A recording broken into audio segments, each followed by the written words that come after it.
How meaningful is it though? Is it meaningful interaction? Hey, if I want to stop by and me and Junior want to get a picture with my logo, I mean, I think that's reason. Where I see know. Think of all the times like Rush Limbaugh shut down the phone board in the United States Congress. Yeah. Because you got people all whipped up and everybody called their congressperson, and whether it was Obamacare or whatever it was, right? Like, you can make a difference just as a voter. Joshua Smith goes to Washington.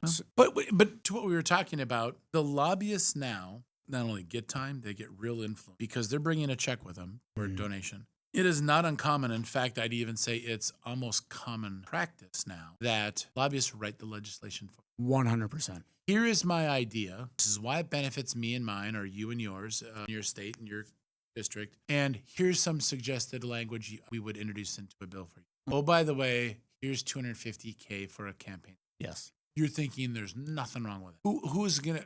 It's literally the foxes guarding the henhouse. A corporate lobbyist is gonna write the bill that's supposedly gonna be the benefit for everybody in the United States, for the common. Let's just say the common good. That's a terrible idea. I don't believe that every bill has the common good. I don't know if that's an intention of every piece of legislation. Well, so if you don't think there's any dark side to this, Josh, don't you have a story or two to tell about outsized influence from companies? Yeah, I've done some of it myself. So I know where the bodies are buried because I buried them. So I was at a firearms manufacturer, in particular a firearms suppressor, so silencers, and they're fun. They are fun, actually, and they make hunting, shooting very enjoyable. Much more enjoyable than they otherwise would be. Not the point, though, of the story, Mike. We were so the process at the time for a consumer to get a silencer is you had to apply for a tax stamp through the Bureau of Alcohol, Tobacco, Firearms, the ATF. And you had to go through what, again, at the time was a pretty lengthy process. It could be a year, maybe 2 years to get this approval.